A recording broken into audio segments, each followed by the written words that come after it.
Dollar की ऊंची उड़ान और करेंसी की डिवैल्यूएशन से तंग आकर जिम्बाब्वे ने अपना गोल्ड कॉइन जारी कर दिया है और अब ये जिम्बाब्वे के सेंट्रल बैंक से फरोख्त के लिए मौजूद है। 22 कैरेट के सोने के सिक्के के बारे में जिम्बाब्वे की हुकूमत का कहना है कि मुल्क की आवाम गोल्ड कॉइन की सूरत में अपनी बचत को मुकम्मल महफूज रख सकते हैं और साथ ही इन्फ्लेशन का मुकाबला भी बेहतर तौर पर कर सकते हैं, जो पिछले माह जून में 191% तक पहुंच गई थी। जिम्बाब्वे सेंट्रल बैंक के गवर्नर का कहना है कि महंगाई और खराब हालात का मुकाबला करने के लिए गोल्ड कॉइन से बेहतर और कोई प्रोडक्ट नहीं हो सकता। उन्होंने कहा कि इससे हमारी आवाम की इज्जत में इजाफा होगा और करेंसी की कदर खोने का खौफ कम से कम होता जाएगा। इसलिए हमने ये गोल्ड कॉइन मुतारिफ करवाया है ताकि लोग अपनी सेविंग्स खालिस सोने की सूरत में कर सकें। सोने के इस सिक्के की कीमत का तयन ओपन मार्केट में सोने की फी ग्राम कीमत के हिसाब से तय हुआ करेगा। आज 27 जुलाई 2022 पाकिस्तान में एक अमरीकी डॉलर की कीमत 236 रुपए पर पहुंची हुई है।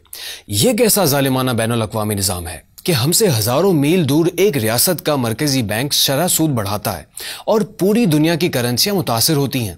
इससे भी बड़ा जुल्म यह है कि मुस्लिम दुनिया के हुक्मरान अब भी अपनी करेंसी को उसी अमरीकी डॉलर से जोड़ने पर इसरार कर रहे हैं, क्योंकि ये हुक्मरान अमरीकी वर्ल्ड ऑर्डर से आगे कुछ देखने पर राजी नहीं। तारीख गवाह है कि जब तक गोल्ड स्टैंडर्ड दुनिया में नाफिज था, महंगाई और इन्फ्लेशन आबादी के इजाफे के बावजूद काबू में थी। 1933 में अमेरिका की जानिब से गोल्ड स्टैंडर्ड खत्म करके डॉलर को स्टैंडर्ड बनाने के बाद से सारी दुनिया में माली बहरान आम हो गया, क्योंकि डॉलर एक रियासत की करेंसी है। इस्लामी निज़ाम मईशत सोने और चांदी पर मबनी करेंसी को तरजीह देता है, जो रियासत की ताकत पर कायम नहीं होती बल्कि सोने और चांदी की नेचुरल वैल्यू पर खड़ी होती है।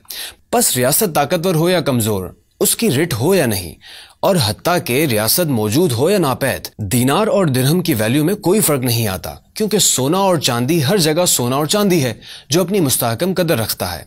सोने और चांदी पर मबनी करेंसी रियासतों को फिस्कल डिसिप्लिन पर मजबूर करती है, इन्फ्लेशन का खात्मा करती है, किसी भी रियासत की कागज पर छापी हुई करेंसी की इजारादारी का खात्मा करती है और कीमतों में इस्तेहकाम के साथ साथ माली बहरानों को जड़ से उखाड़ फेंकती है। मुस्लिम दुनिया में करेंसी को सोने और चांदी पर मुंतकिल करने के लिए सोना और चांदी वाफिर मिकदार में मौजूद है। सवाल यह है कि क्या पाकिस्तान और दीगर इस्लामी ममालिक अपनी आवाम को इज्जत देने और IMF, वर्ल्ड बैंक और दीगर ममालिक के शिकंजे से निकालने के लिए अपना गोल्ड कॉइन नहीं बना सकती? क्या अब वक्त नहीं आ चुका है कि मुल्की वसाइल को अवाम की बेहतरी के लिए इस्तेमाल किया जाए और अक़वाम आलम की गुलामी का पट्टा अपने गले से निकाल फेंका जाए?